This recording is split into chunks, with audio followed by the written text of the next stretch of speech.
At Starbound, we tell stories the human way, not with artificial voices or AI slop. In the end, what's HFY without humanity? Subscribe to keep it this way. My name's General G. Let's begin. Instructor Zab hurried into the classroom, his green, plant-like skin somewhat pale from a sleepless night spent grading tests.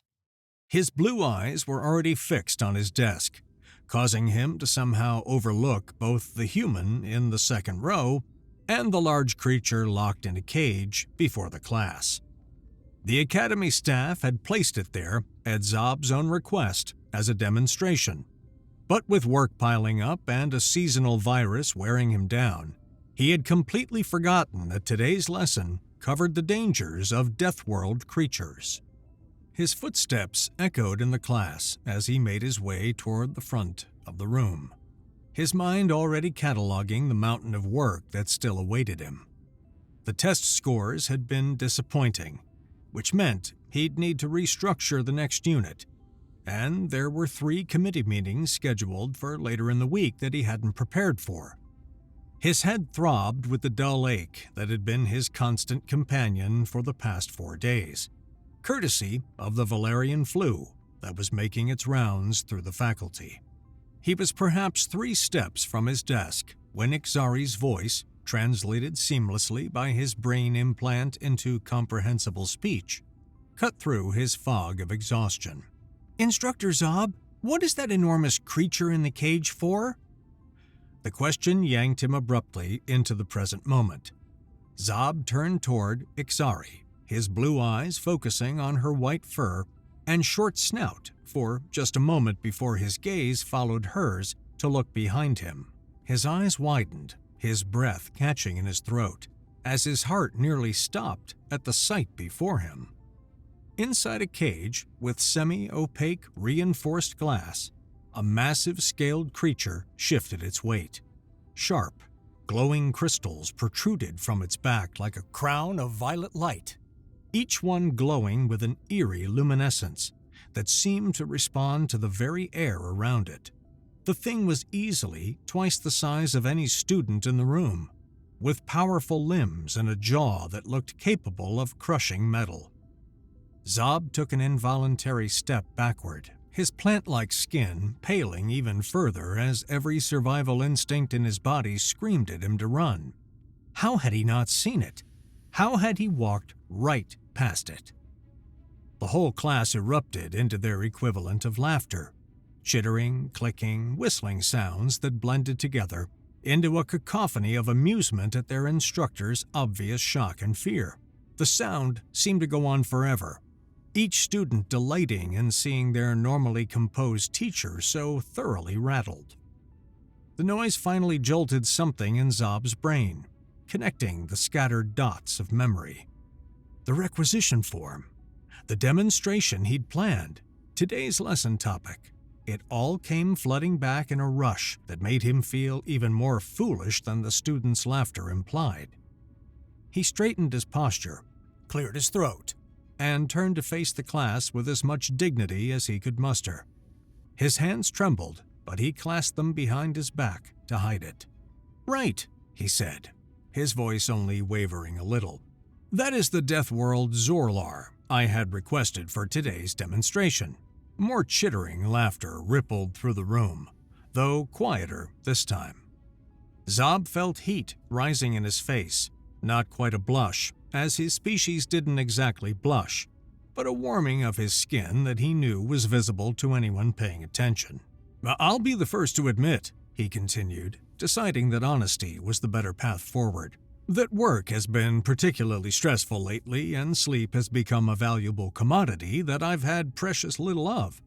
In my exhaustion, I completely forgot that today's class was dedicated to discussing the dangers of colonizing Deathworld planets and how this particular pitfall has ensnared nearly every new spacefaring race at some point in their development." He moved back toward his desk, giving the cage a much wider berth this time. The Zorlar inside shifted again, its crystals flaring brighter for a moment before dimming back to their steady pulse.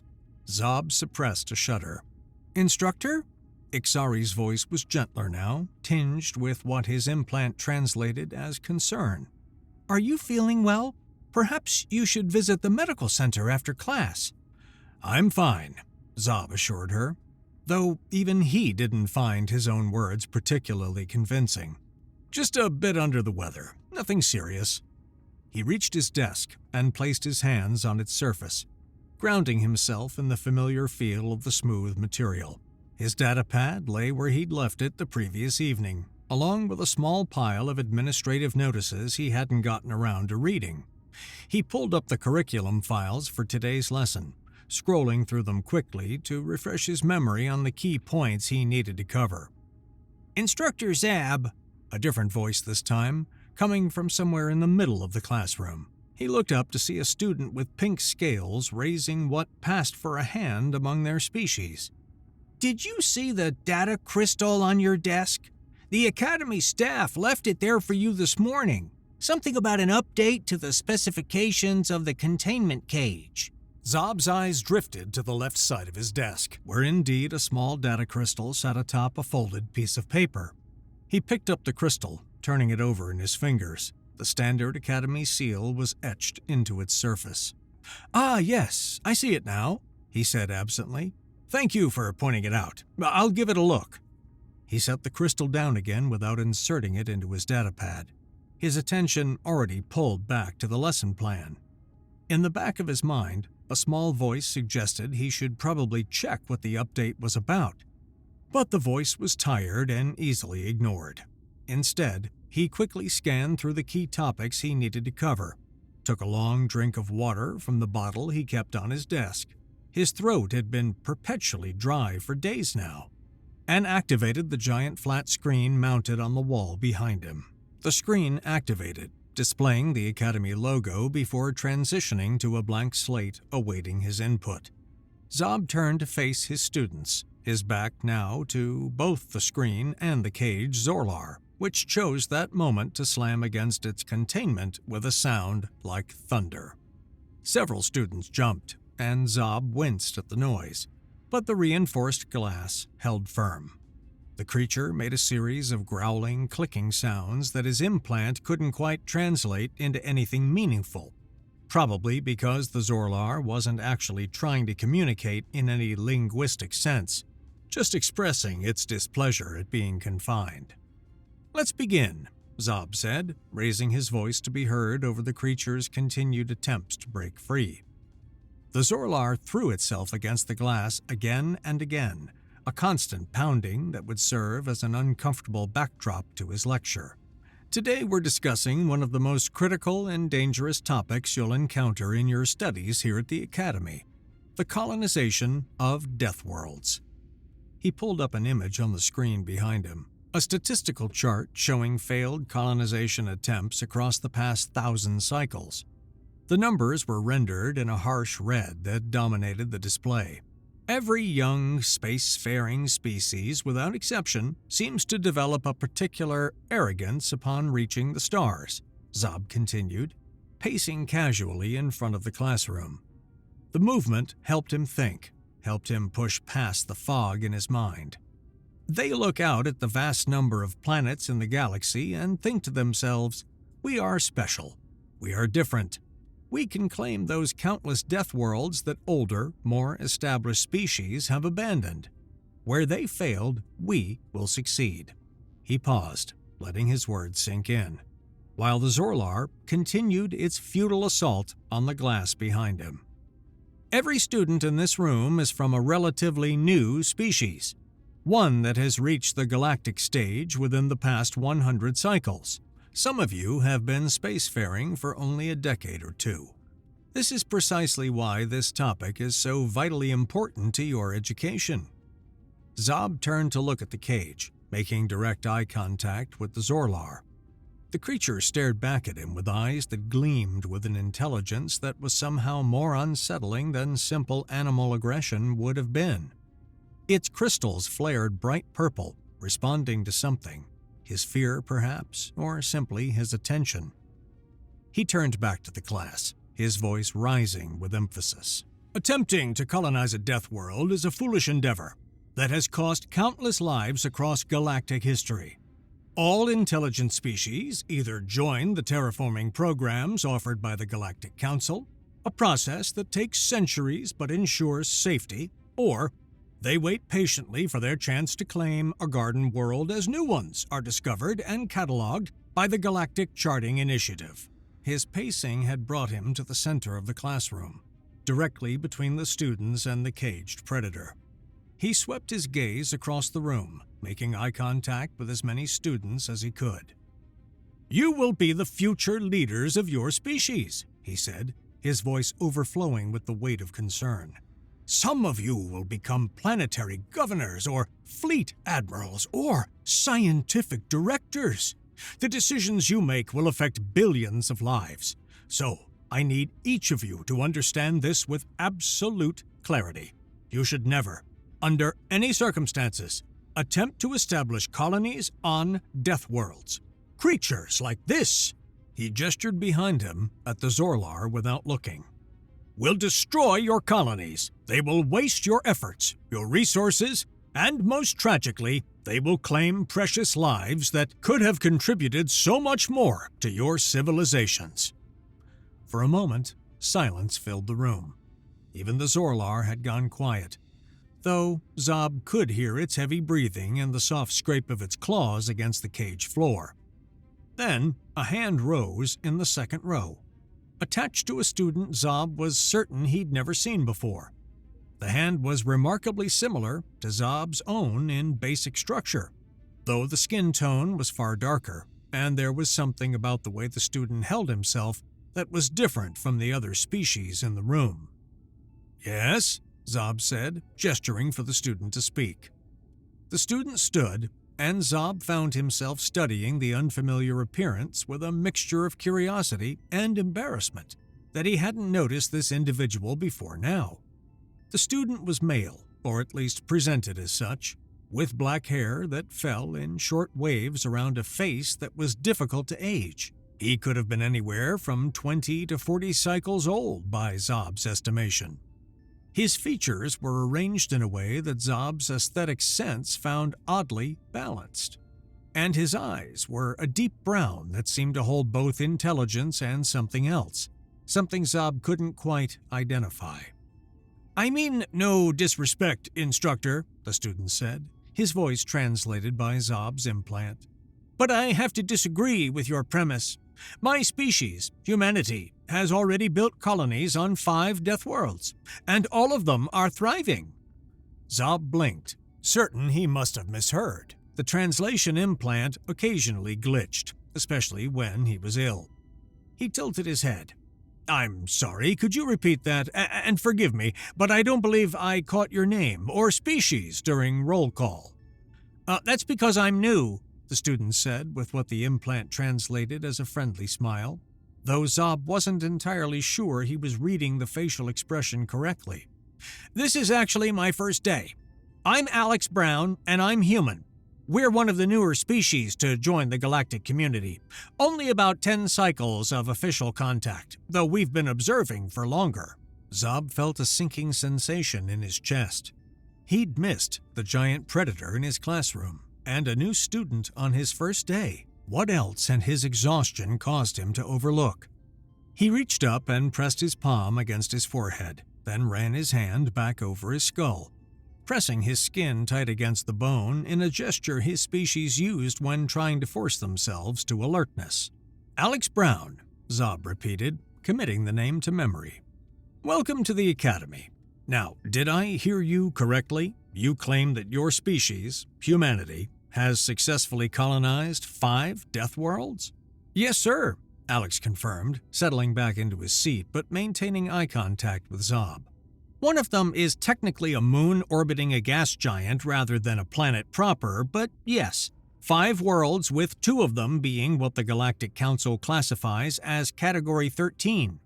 The classroom erupted in conversation. "That's impossible," chittered a student near the front. "Category 13? No one colonizes Category 13 worlds," whistled another.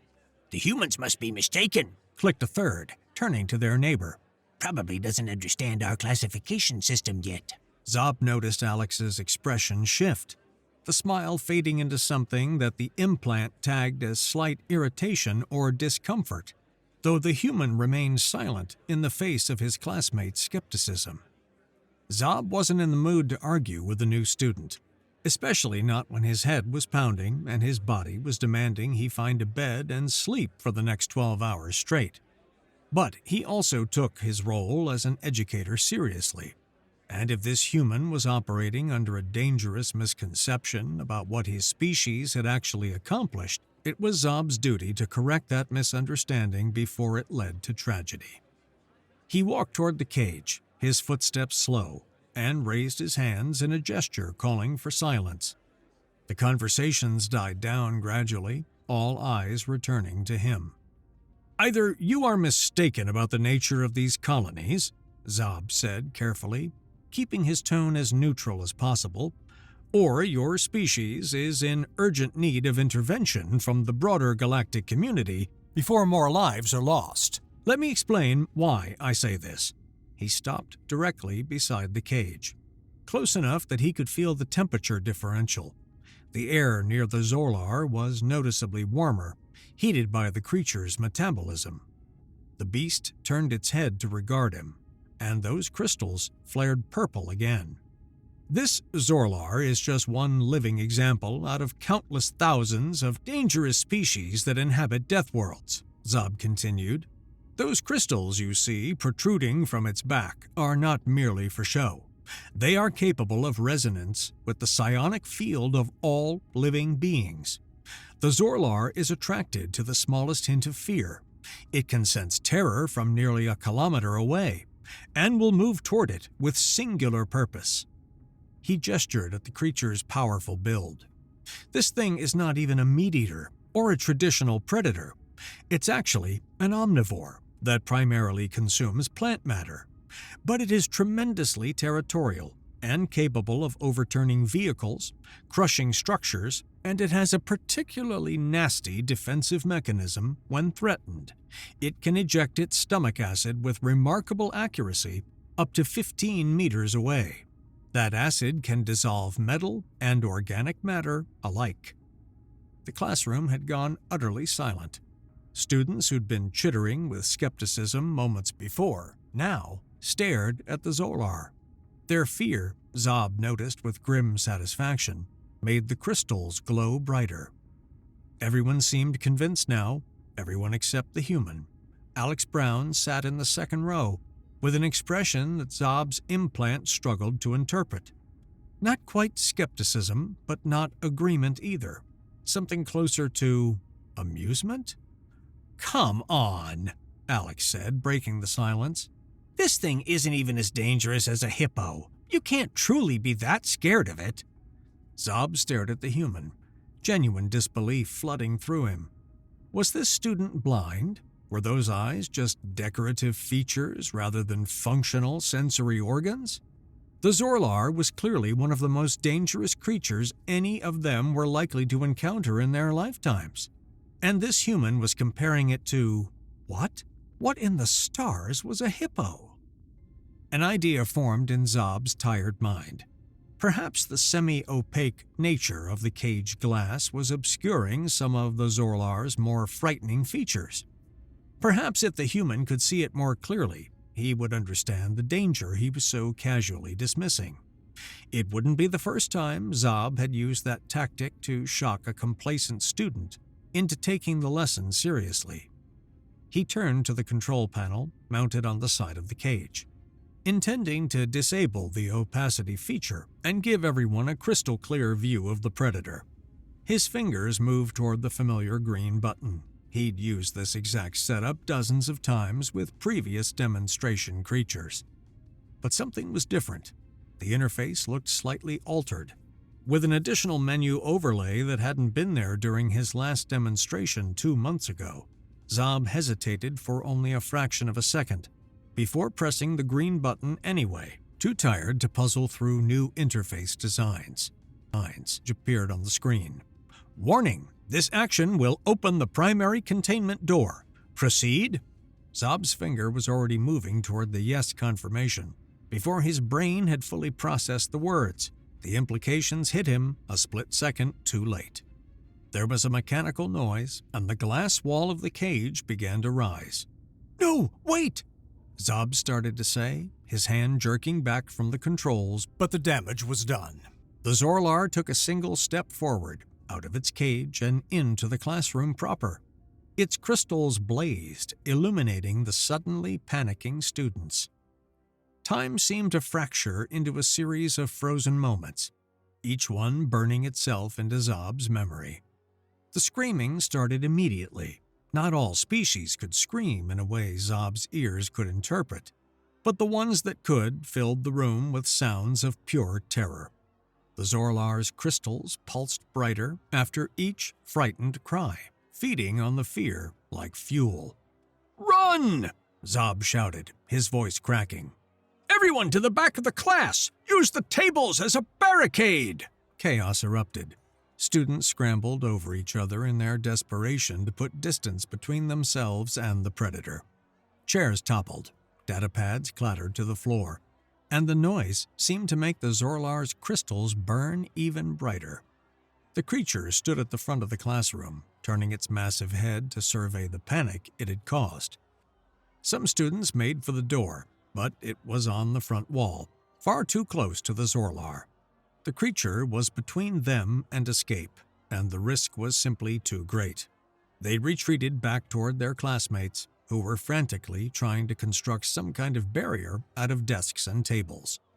Zab ran toward the students, his mind racing through every emergency contingency he'd ever learned.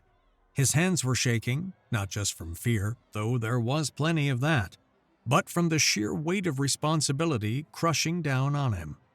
These were his students, their lives were in his hands, and he had just released a Category 10 Deathworld predator into an enclosed space with them.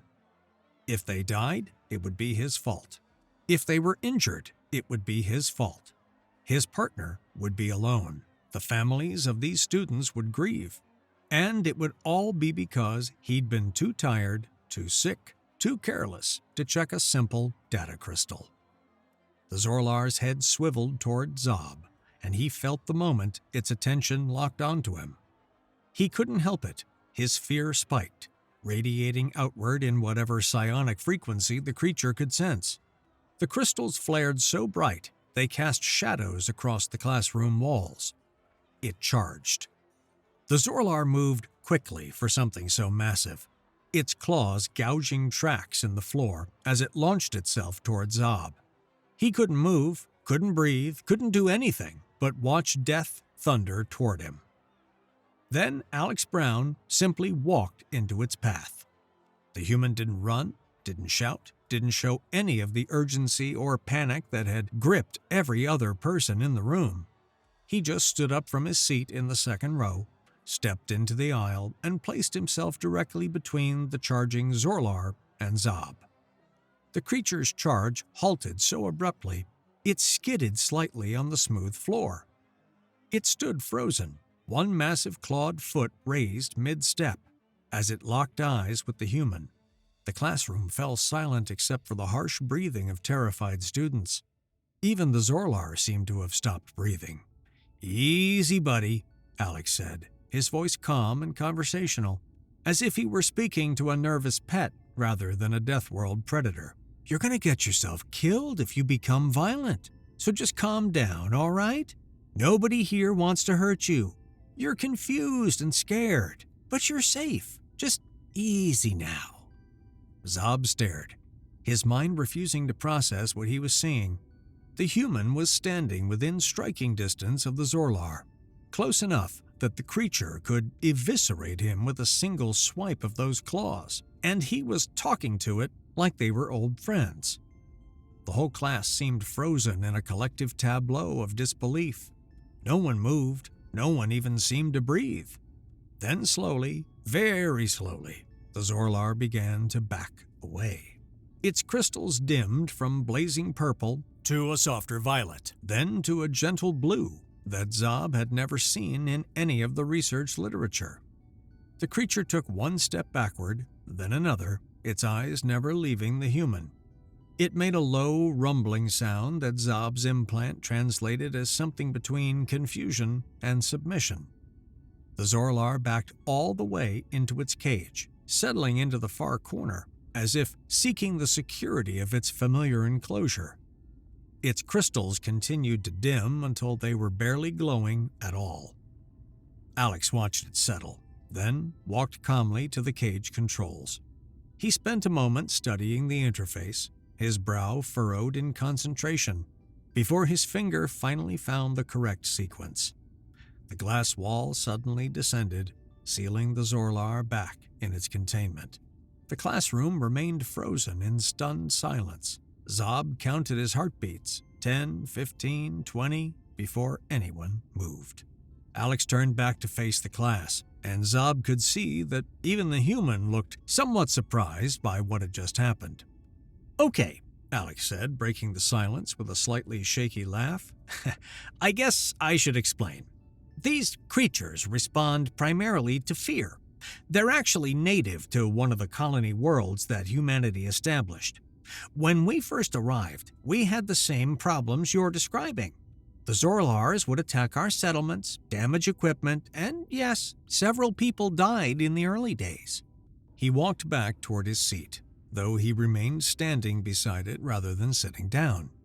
"We eventually figured out the fear response trigger. Once we understood that, the solution became obvious. We started training the children who were born on the colony to interact with the Zorlars from an early age, before fear responses could be conditioned."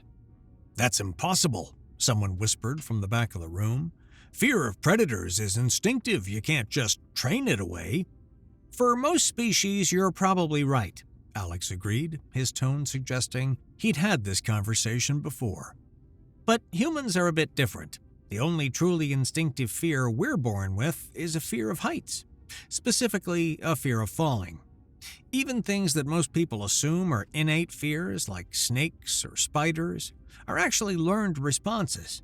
Children don't naturally fear them until they're taught to." He paused, seeming to consider his next words carefully. "I suppose that's what happens when you evolve on a Category 13 Deathworld yourself. We had to develop different survival strategies than most spacefaring species." The words hung in the air, and Zab felt something click into place in his understanding. A fundamental reordering of assumptions he hadn't even realized he'd been making. Humans were a Deathworld species. Not merely a species that had colonized Deathworlds, but one that had evolved on one. They were, in the taxonomy of galactic civilization, one of those vanishingly rare intelligent beings whose homeworld would kill most galactic citizens within days, if not hours. The normal rules wouldn't apply to them, couldn't apply to them. "You're from Earth," Zab said quietly, the name pulling itself from some half-remembered briefing document he'd skimmed months ago. "Earth is classified as what? Category 12? 13? 13, Alex confirmed. "Though honestly, the classification system seems a bit arbitrary to us. Earth is just home. It's where we evolved.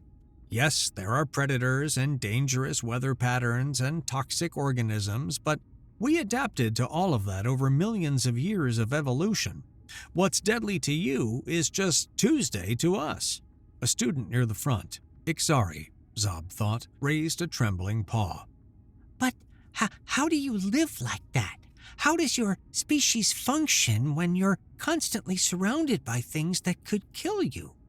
"The same way you function," Alex said with a gentle smile. "We learn which things are actually dangerous versus which things just look dangerous. We take precautions. We develop technology to protect ourselves. And most importantly, we don't let fear control our decision-making.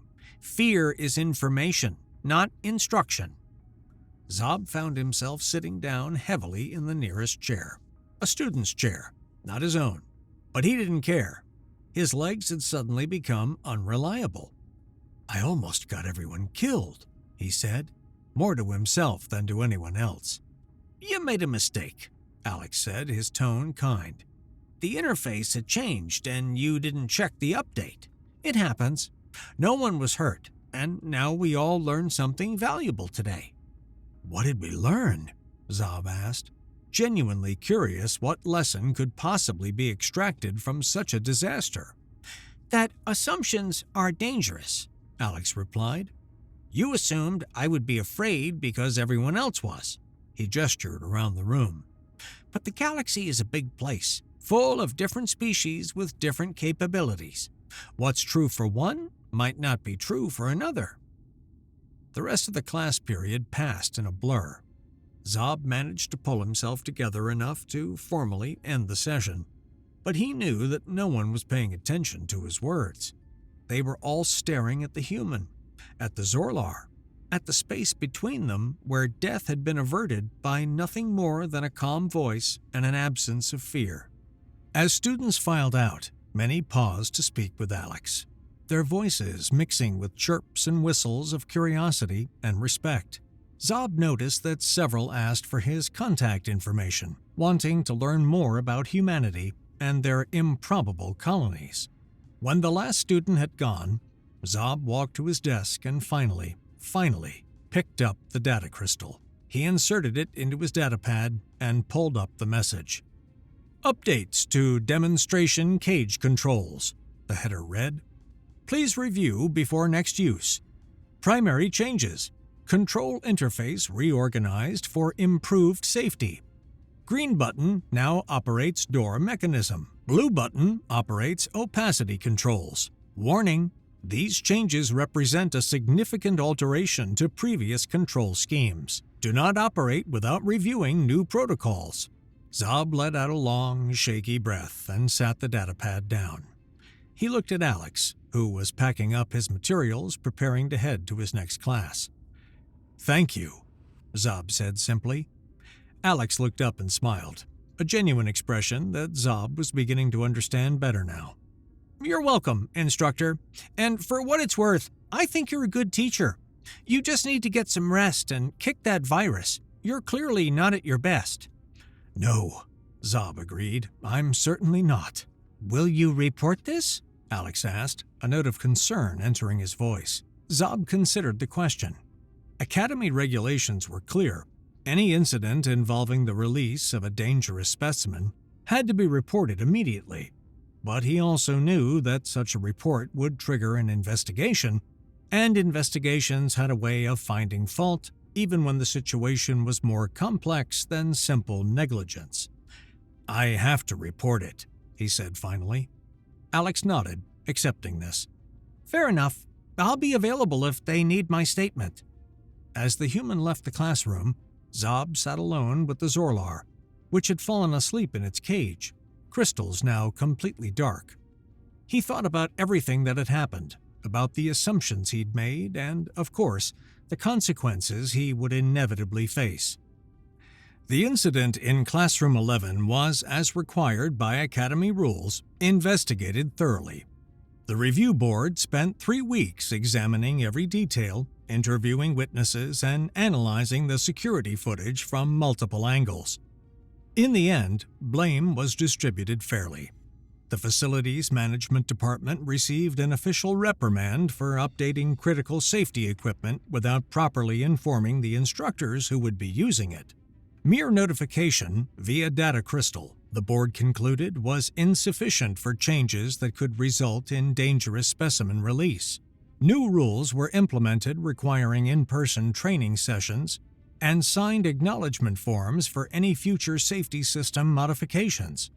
Instructor Zab received a formal warning for teaching a class that involved a living Deathworld creature while not in optimal physical condition.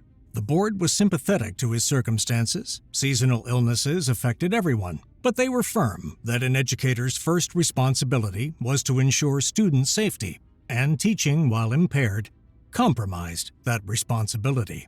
He was required to complete additional safety certification training and was temporarily restricted from conducting demonstrations with specimens rated above Category 3 until he had done so. No students were disciplined as they had acted appropriately given the circumstances, following their instructors' directions and attempting to protect themselves and their classmates. But beyond the bureaucratic aftermath of that afternoon, something more significant had emerged. The incident had inadvertently shone a light on a truth that the broader galactic community had been slow to recognize. Humanity represented something genuinely unusual in the tapestry of spacefaring civilizations. Further investigation into human colonies revealed that Alex Brown's claims had been entirely accurate. Humanity had indeed established thriving settlements on 5 deathworlds, including 2 Category 13 planets. Colonial populations numbered in the tens of millions, and mortality rates from native fauna were actually lower than the galactic average for Garden World colonies. The reason, as Alex had explained, was simple neuroplasticity combined with evolutionary heritage. Humans had developed in an environment where appropriate risk assessment meant the difference between survival and extinction. By the start of the following academic year, the curriculum had been updated. The section on Deathworld colonization, which had previously been a blanket warning against attempting such settlements, now included a small but significant footnote. Exception: humanity. Homo sapiens, Earth origin. Has demonstrated unique capability for successful Deathworld colonization. This species should not be discouraged from establishing colonies on high classification worlds, provided standard safety precautions are observed. This exception is noted for academic completeness and does not constitute a recommendation for other species to attempt similar colonization without thorough biological assessment.